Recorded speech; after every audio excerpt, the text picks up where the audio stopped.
التنسيق الشرطي من البرمجيات المهمة جدا في الإكسل، لأنه يضفي عليه أننا عندما نحدد خلية معينة تتلون هذه الخلية.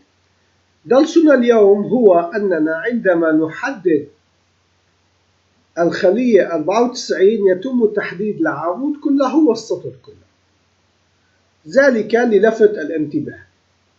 قبل ما نشرح هذه الدالة التي تم وضعها في التنسيق الشرطي بعد تحديد الجدول، سوف نأخذ الدالة الأولى والدالة الثانية.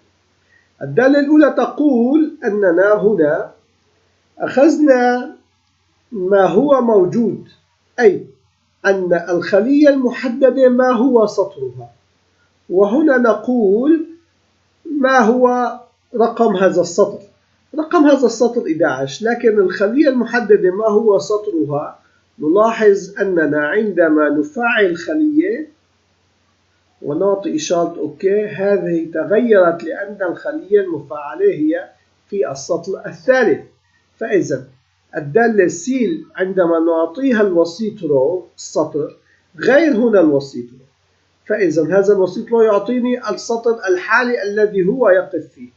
أما هنا هذه الدالة مع سيل تعطيني الخلية المفعلة، الخلية التي تم التحديد فيها، التي تم الآن العمل فيها، تعطيني هذا الرقم.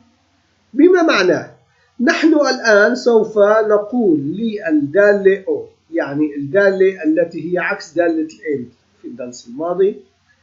الدالة تقول إذا كانت هذا السطر أو هذا السطر يرجى التحديد، بما معناه أنني عندما أضع هنا على 94 وأعطيه إشارة أوكي نلاحظ التحديد كله تفاعل. وعندما نحدد الخلية ونطلب التنسيق الشرطي نلاحظ أن العلاقة موجودة هنا، هذه العلاقة التي سوف نشرحها الآن إن شاء الله.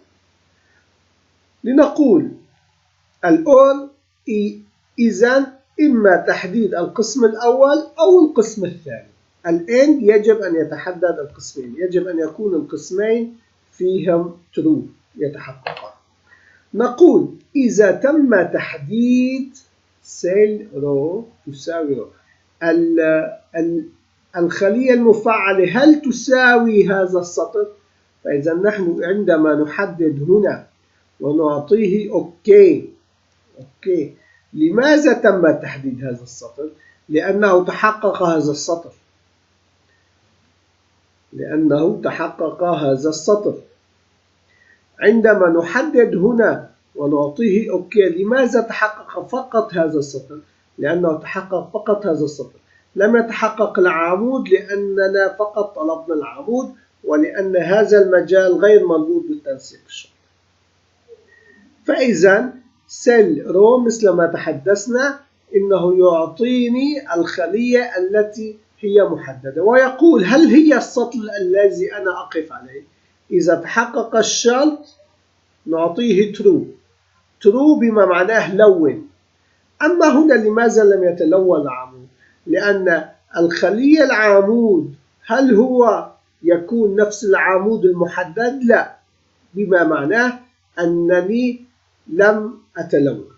وهنا نلاحظ أنه عندما نعطيه إشارة أوكي تحقق الشرط الثاني، أي أن الخلية التي العمود الذي أقف عليه ما هو رقمه هو نفسه الرقم المحدد، رقم العمود نفسه إذا كان صح. فإذا تم التحديد وتم التنسيق بهذه البرمجة الجميلة جدا. نلاحظ أن الإكسل والتنسيق الشرطي أعطى ميزات جميلة جدا لجداولنا. نلتقي غدا إن شاء الله في درس جديد.